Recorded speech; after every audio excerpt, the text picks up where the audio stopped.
On today's episode, we will be speaking with Deepali Nangia, a seasoned angel investor, and so much more. Yeah, stay tuned to it.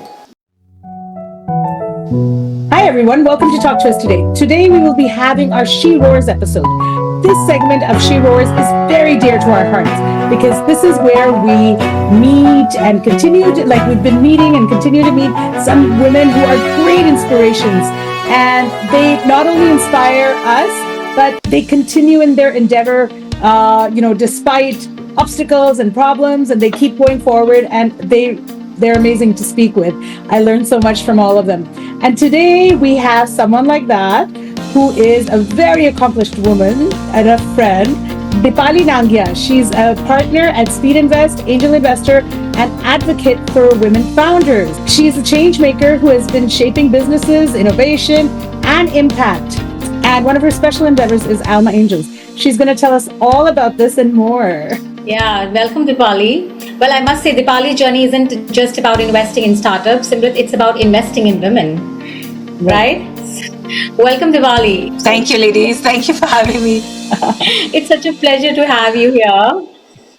So, Deepali, you have had such a fascinating path from finance and consulting to becoming one of the most recognized angel investors in the UK. Yeah. I mean, you have carved a strong space for yourself in the world of venture capital, in a field which is long dominated by men. So, what was it like when you started out? Please tell me about your story, how you got this point, your journey. Absolutely. I will say that it is still very male dominated. So I think things have changed over the years. But, I first started my career, obviously grew up in Calcutta, went to university in the US. And my first job out of university was at Solomon Smith Barney on Wall Street, investment banking. And there were very few women leaving India when I left India, right?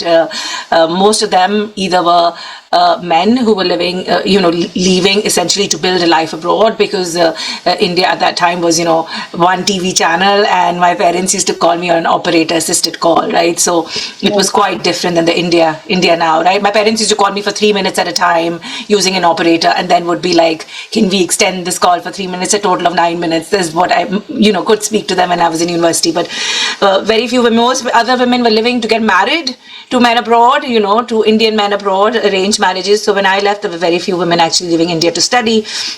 Also in my first job, as you can imagine, on Wall Street, there were many times I've cried in the bathroom because it was a very male-dominated industry. We actually worked 24/7 for 2 years. Like, I don't remember actually going home to sleep for a few hours, maybe at 3 or 4 in the morning, coming back again at 8:30.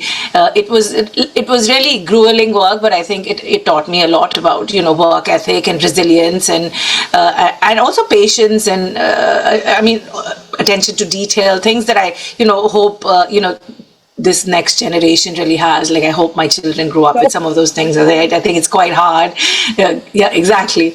But it was very male dominated. Anyways, I did have early in my career a female boss.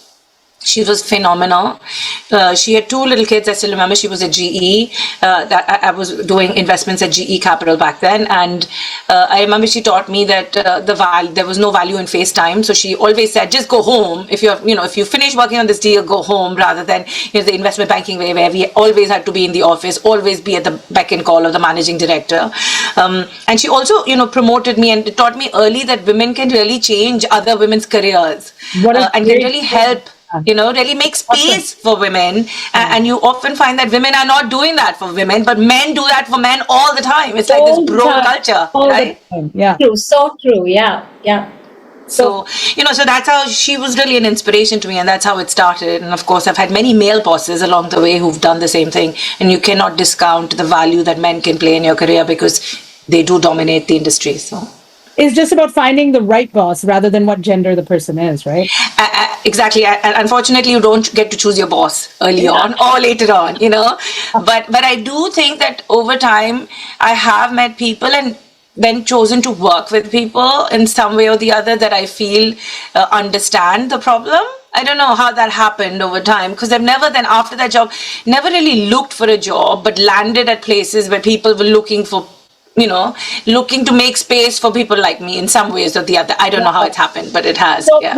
it's true, right? You get the right foot in the door, and somehow life just snowballs into like whatever career paths you're going on. Yeah. But why? I also, in the middle, I will say that I had a tough time in the middle. I had two little kids. I was working for these guys. They went through an M&A transaction, and then, they couldn't understand why I needed to leave a little earlier on a certain day or work from home on a certain day. And this was pre-COVID. Right now, it's all normal to work from home. But and then I did go freelance for many years when my children were little, because I chose to then spend more time with my children versus having this career, and then came back to again working full time. So there was this time in the middle where it wasn't easy for me either. So why the investment banking? Was that just a calling or just life taking over?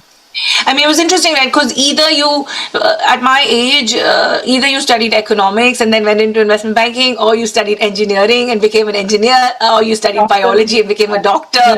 I mean, the careers that our children have access to today are completely like, there's a whole world. But when I was growing up, there were a few things you could do. So I can't say that I had any brilliance at it, but but I will say that I went to University of Rochester, which was not very well known, right? So I had to almost find my own path. And I remember picking up the alumni directory and calling 1,000 people, emailing like people who had gone to my school, who were working on Wall Street, and being like, can I get an interview to get a job? And that's how I got my interviews. But that's phenomenal, Deepali. That's just that anecdote by itself shows your perseverance more than anything. That's amazing. I think people really discount the value of an alumni network. And you went through it, even like, you don't know them, but you're like, we graduated from the same school, let's create this community. And this is what social platforms are doing today, what you did in person. That's amazing. Exactly. That's exactly right. And to be honest, it was email after email. And I tell my children the same thing. I'm always like, you should, really build because networks that, and like your network is your net worth, in my view. I can say that time and time again, right? Because and it's like something I learned from my dad, because he always built relationships with like, not what can I get from this person, but what can I give to this person mindset. And I think that's when you are building a real relationship, right? And this is what I try to explain to them. Yeah, the network, meaning that the like social networking people are doing these days, but that's purpose driven. Here, it was just to create a community. There's a big difference in the intention behind creating this network. It's amazing. Exactly. And that's what we did with Alma. And I'll talk about Alma later, but that's exactly how we built Alma. We were great. You touched upon it. So you have built this powerful community through Alma Angels. And for those of us who don't know, like, tell us about how and how did this come about? Also, for some of us who don't fully understand, what is an angel investor? Let's talk about Okay, so obviously when I went freelance, I started doing a lot of gender work, right? So I had this amazing career trajectory. Then I decided to go freelance, and I was like, how do I reinvent myself to be like meaningful to people? And to be honest, I used to have a lot of girlfriends, given my background in finance, used to come to me and be like, can you look at our business plan? And these were like small businesses or tech businesses or whatever they were trying to set up. And I was like, this is so heartwarming, but also I can add value to someone's life, right? It's not, and I felt like it was something that I could bond with women over, and I could give them advice, which they were maybe not getting from another, male friend or a male investor. So I started doing a lot of work around gender, and started working with women founders who were building. And one of the large European venture funds gave me some money. They gave me like £100,000 every year. They were like, we love the gender work that you do. Can you go, just go out and invest in whichever women you want. So I started investing in women building in fintech and climate tech and health tech. And that was that was how the Alma idea really started. So I was doing some angel investing and coming to an angel investor. That's somebody who invests in a company very early on, what I call friends, family and fools rounds, where, it's really like, your friends and family are willing to give you a little bit of money to start an idea, right? This is not a new concept that's happened in India for years and years. And, so it's really, they are called angel investors, and they take the early risk or the founding risk in a business. And to be honest, this is a very high risk business, because 90% of these businesses, unless you're building, if you're building in tech, 80 to 90% of these businesses probably will, crash and burn. If you're building a lifestyle business or a business where you're actually, that's probably going to continue and might give you dividends, but might not become a venture scale business, right? So the risk in angel investing is quite high. And what happened when I was investing is I would always look at the cap tables. A cap table is a shareholder table of a company, right? So if you and I have invested in a company, your name and my name would come up on the cap table. And I would always look at these cap tables, and they were only men on these cap tables, and then there would be me on this cap table. And I was like, clearly there's a real problem here, because men are only investing in men. When a man starts a business, he calls his friends, they're like, bro, do you want to invest in me? And he calls 5 other friends, and they get on this cap table. So I was like, clearly there's a problem. Women either don't understand this asset class, and they're not investing in other women, right? And that's why women are finding it harder to raise capital. So I had another friend who was building, who runs her own venture fund now called Zinc VC. In fact, I just saw her last week in Vienna. And she and I were talking about this, and she's like, I said, Allah, there's a real problem here, because women are not understanding the asset class, and women not investing in other women. Women find. So she's like, we were having a coffee, and she's like, let's do something about it. And that's how we started Alma. Wow. And said, okay, let's bring together a community of people who would invest in other women. It started with 10 people. We did like a little breakfast at somebody's office that they gave us their office, and that's how it started. So that was the start of Alma. I mean, I could see you could find the gap in the ecosystem where, that is how this Alma Angels came into the picture, where you found out that everything is male dominated and we should really support the women. And yeah. And to be honest, we also brought men who were interested in investing in women. Because again, women do not, as you know, women control less wealth than men do. 100%. That's just how it has been, right? And I think I did a speech I think a few weeks ago, and I was looking at some of the numbers, like in countries like Pakistan and Afghanistan and all, women are like the 60-70% less wealth than men, right? So you had to get men. Again, I go back to like having men involved in the discussions, because men control the wealth and men can invest more, and let's get the men who really want to invest in us on the table as well. So that's how it started. 100. Wow. So you have been meeting a lot of, these founders and these startups. What do you see, in a founder when you sit on a table? Okay, yes, we should invest in this person or this company. What are you thinking in the back of your mind whenever you're making such decisions? Like trusting yourself at times, and trusting, then you might be having a group of people whom you're discussing and trusting them. Okay, let's go for this. What do you follow? What do you think? So firstly, you need to fall in love. It is a really weird thing to say, but you honestly want to you're on a date with somebody and you're like, I hope this date never ends, or when is my next date? That's how you want to feel like, right? Because at the end of the day, you're investing in people, right? So that's where my starting point is. Obviously, after that, I will look at, just like you would look at when you're on a date. What did this guy do before, or what did this woman do before? What is the expertise she brings to the table, and how can she motivate other people to join along in the journey? Can she raise more funds after I invest in her? So there's a whole lot of other things that I would look at, and then this is when you invest at the very early stages. And you really invest in the friends, family, full stage. Now, if you invest in a business, slightly down the road, you will look at metrics as well. But outside of that, you look at the business model. How is this business going to make money? How is this business going to scale? What could the margins look like? What is my entry price? Is this the right entry price? And, there's a whole lot of other things you would look at. And then ultimately you will look at the numbers, right? If you're investing not early, but slightly later, like now I invest slightly later stage, I will look at what you call product market fit. So initially it's founder market fit, and down the road, it's more like product market fit. Is this product going to fly? Like if you go, for example, to a good hairdresser and you love your hairdresser, you're going to tell 20 other people about it, right? So you're going to say that is really a good hairdresser. So this is a really good product that creates virality, that other people want to buy this product, that they can acquire customers, for free ultimately, because the product is that great. Perfect. Wow. Okay, it makes sense. Do you have... Sorry, go ahead. Yeah. No, absolutely. So I am getting more curious with you. Like, so what do you like? What kind of the ventures you look forward for when you're thinking it's tech or non-tech or anything that comes to you?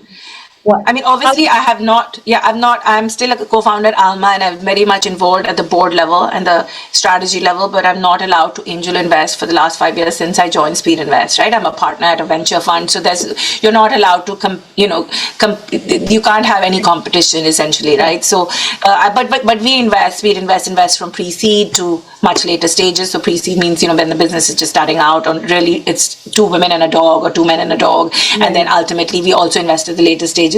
We invest in technology companies, so we invest across 6 sectors, whether it's fintech, it's consumer, it's software as a service or AI, climate tech, industrial tech, and what is the last one? There's another vertical I'm missing. Health tech, exactly. Health tech, exactly. So these are the 6 sectors, and I cover Africa and the Middle East, Turkey, Pakistan, Bangladesh, where we do fintech only. So over the years, I've been looking more and more at fintech. So that's what I spend my time doing. Which ones of these are the most exciting right now for you in whatever sector you're in? I mean, to be honest, there's a lot going on with AI, which is why Namita and I were talking about AI, right? Which obviously, there's a lot going on in AI. Since I've been spending more time in Africa in the last few years, I've been looking at more cross-border payments. I've been looking at more mobile wallets. How do you convert a cash economy to a digital economy? We just did an investment in a company in Angola, which is doing financing for motorbikes for people who are driving these motorbikes, because it's for them, it's asset ownership is quite key, and how can you give them an asset that earns them some money, because they'll do last mile delivery, etc. So I look at slightly different business models, and AI probably is being used to underwrite credit better. AI is used for customer service better. So AI is used more for productivity enhancements. But our firm looks at many different things, and so the AI tools are what we're looking at to go forward anyways, the different ones. Exactly. A lot of people are looking at that, but I obviously do a lot of traditional fintech, which is cross payments and lending type businesses. Okay, cool. Based on your experience, what are the biggest barriers you think, how can a founder or investors or ecosystem players work to reduce those barriers? Would you like to share that? I mean, when it comes to gender, obviously there are a lot of barriers, right? Because women, most of the men control the venture industry, right? And if you're a female founder looking at a website of a company, and you look and you say, like, you see 5 men, and you maybe see an assistant who's a woman, and you're not really going to think of, you're going to be like, what are my odds? Who do I reach out to, right? As opposed to because those investment committees at the firms, at least the decisions are made by the investment committees, tend to be, how is a women's health business, for example? I've invested in several women's health businesses as an angel, as well as, while at Speed Invest, we've done a few deals. I think it's just harder. I remember when I used to look at deals, people used to be like, oh, this is a women's health business, you should look at it. You just kind of get pigeon, and I'm like, but why are you looking at defense tech? You knew nothing about defense tech before, or you knew nothing about AI before, but you're choosing to learn about those businesses as a male investor, so you should choose to learn about women's health. We're 50% of the population, right? Absolutely. So there's a lot of marginalization even in investment. Exactly. Yeah. So I exactly. So that happens, and then there's lots of biases. Networks is a big bias. If you're many men investing, then obviously your networks tend to be male dominated, and women find it hard. Imagine going to a networking event with where there are 100 men in the room. I always tell a woman, either I take a male colleague with me to be my wingman in a network. I mean, now I don't really care. I go into many things on my own. But when I was younger, right? Or you take another female investor with you into a room, because at least then you can approach these groups, because men then tend to talk in groups, and it's really hard to break into the conversation. Yeah. So I think that was true for all industries earlier, and slowly it started. But investing and finance are still quite male dominated, as the Wall Street statistics and everything anyways. And that's today in 2025. So when you started out, it was much worse. And today, of course, you carved a niche for yourself, but not everybody is in that place. So so let's give this question the final before we go to our fundraiser. What advice do you want to give to all women? I'm not saying young or our age or whatever, who aspire to either lead, invest, or start their own ventures. But we're afraid to take the leap. We're afraid to go the extra mile. And we use excuses like our home, our family, because inside we're worried that, no, maybe we shouldn't be making this call. What do we do? I mean, I think everything is learnable, right? I don't think everything is other than being a doctor. You know what I mean? There are very many skills that I can't. But what I'm saying is that I think the first thing is to be intellectually curious, right? If you're intellectually curious about something, you go out there and make the effort to learn. I mean, I wasn't born being an investor, right? And maybe I studied things that led me there, but ultimately I think it's about talking to people, which is exactly what I tell my kids. I'm like, you don't know what you don't know. So you need to talk to people. It's very easy for my daughter to say, oh, I want to be in venture capital because she's seen her mother, right? But what I want her to really explore is all the things that she hasn't seen at home, because she doesn't know if she likes those things or not, right? So I think the first thing in anything in life is to be intellectually curious, and then you read books and read articles and make an effort and meet people. And I think that is my biggest advice to young people, is to really be out there and take advantage of the world, which is so much smaller. You can reach out to, like I've reached out during COVID to people in America, right? Yeah. Because they couldn't access them before, but it's so easy to do a Zoom call. Yeah. Yeah. Right? And it's not just advice for young people. This is for older people too. Everything is learnable. Everything. Just put your mind, be intellectually curious. I love this. 100%. I love these words. I love these words. I absolutely love these words. And I think that's the best advice you can give anybody, because just saying, oh, let me run it by the male in my family, whether it's my father or brother or husband, this is just excuses. Why don't you learn about it first and then figure it out? But it's interesting because my husband, as you know, Simrit knows him, is also, he built a company, right? And he also came from finance. And to be honest, when I first started angel investing, I used to get him involved because he had also done finance, but he had never done angel investing. So we used to look at deals together, and it became like a really fun thing to do as a couple, because we would meet these founders and we would look at these companies and we'd be like, talk about it. And obviously it's easier for us to talk about things like that because we both come from like a finance background. But there are many things he learned, and he went to Wharton, and many things he learned, I'm sure, in that process, and many things I learned. I still talk about, like, I think favorite thing to do every night is to watch CNBC together, which is kind of nerdy, but then at least I feel like it's something we do together, you know? Yeah, exactly. Well, now is the time for our favorite segment, that is rapid fire round, Deepali. So we would be asking you a couple of questions. You have to answer like whatever the first thing comes to your mind, okay?